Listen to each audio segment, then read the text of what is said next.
Hello guys, अस्सलाम वालेकुम। तो कैसे हैं आप सब। आज मैं इस वीडियो में एक बहुत ही जो ट्रेंडिंग ड्रामा जा रहा है, जान निसार ड्रामा, उसके बारे में रिव्यू देने जा रही हूँ, जिसमें डिफरेंट टॉपिक्स हैं, उन पर हम रिव्यू देंगे। लाइक दानिश तैमूर को एक्टिंग नहीं आती, वो बस मॉडलिंग करते हैं। और सरफराज का कैरेक्टर क्लियर है। Next one drama hit or flop. और इस ड्रामा के जो व्यूज़ हैं, क्या वो फेक हैं। And the last one is हमारी प्यारी भाभी की चालाकियाँ। तो चलिए हम अपनी फर्स्ट स्टेटमेंट का रिव्यू देते हैं, जो कि दानिश तैमूर की एक्टिंग को लेके है। बहुत से ऐसे लोगों का और जिन्होंने रिव्यू भी दिए हैं, और कुछ एक्ट्रेसेस हैं, उन्होंने भी ऑन टीवी आके बोला है कि ड्रामा जो है ये जान निसार, इसमें दानिश तैमूर को जो है वो एक्टिंग बिल्कुल नहीं आती, वो सिर्फ मॉडलिंग कर रहे हैं। बल्कि एक एक्टर के लिए ये कहना बहुत ही हार्श होगा कि उसको एक्टिंग नहीं आती। हाँ, उसको एक्टिंग आती है, लेकिन इस ड्रामा में थोड़ी सी मॉडलिंग जो है वो हैवी हो रही है उनकी एक्टिंग पे। तो मेरा रिव्यू यही होगा कि उनको एक्टिंग आती है, बस मॉडलिंग थोड़ी सी ज़्यादा। तो नेक्स्ट टॉपिक जो है वो हमारे सरफराज के कैरेक्टर को लेके होगा कि उनका जो कैरेक्टर है वो क्लियर क्यों नहीं है।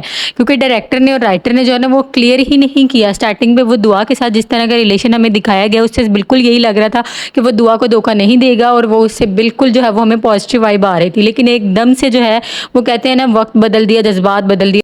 सेम ऐसे सीन जो राइटर ने है वो इस कैरेक्टर के साथ इस सीरियल में किया है। जैसे कि हमें पता है कि अभी लेटेस्ट एपिसोड जो गुजरी है, जिसमें जो कश्माइला भाभी हैं वो दुआ को अरेस्ट करवा देती हैं जेल में। जैसे सरफराज को पता चल जाता है तो वो फ़ौरन आता है उसके पास और गुस्से में, तुमने उसको क्यों करवाया है, हमारी बात ये तो नहीं हुई थी कि तुम उसे नुकसान पहुंचाओगी।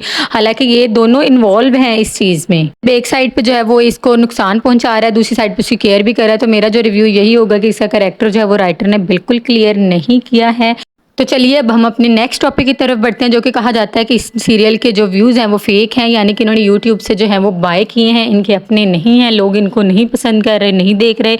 बल्कि मेरा जो कहना है, ये ड्रामा जो है वो ट्रेंडिंग पे इसीलिए जा रहा है कि लोग इसको देख रहे हैं और पसंद कर रहे हैं, इसके बारे में व्यूज़ दे रहे हैं। जैसे कि ये इन्होंने लास्ट 7 एपिसोड ट्रेंड किए हैं इनके यूट्यूब पे, 2 बिलियन व्यूज़ इन्होंने क्रॉस किए हैं अपने यूट्यूब पे। और इसके अलावा इन्होंने एक और जो है वो 1 बिलियन का व्यूज़ का जो रिकॉर्ड है वो बनाया, फास्टेस्ट ड्रामा होने का इन जस्ट 72 डेज। सो मेरा ये रिव्यू होगा कि इनके जो हैं वो व्यूज़ फेक नहीं है, बल्कि ये अफवाह ही फेक है।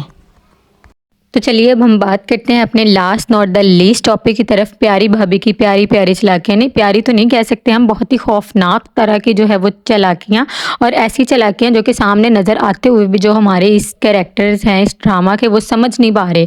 जैसे कि अभी लास्ट सीन हुआ है कि वो जहर वाला सीन हुआ है। भाभी ने बोला कि मैंने खुद अपनी आंखों से देखा दुआ को आपको जहर देते हुए, और दूसरी साइड पर वो कह रही है कि ये जहर मेरे लिए था। तो कैरेक्टर्स को समझ क्यों नहीं आ रही कि ये किस साइड पर जो है वो ये ले जाना चाह रही हैं, और ये किससे रिलेटेड जो है वो बात कर रही हैं। वो कहते हैं ना, करे भाई कहना क्या चाह रही हो, अगर तुमने देख लिया अपनी आंखों से, तुमने रोका क्यों नहीं। तो ऐसा ही है भाई, कैरेक्टर्स को समझ नहीं आ रहा, लेकिन हमें समझ आ चुका है। सो गाइज, आज का जो रिव्यू है वो यहीं पे एंड होता है। नेक्स्ट और रिव्यू जानने के लिए कमेंट सेक्शन में ज़रूर बताइएगा, और मेरे चैनल को सब्सक्राइब कर दें, लाइक एंड शेयर। ओके, अल्लाह हाफिज़।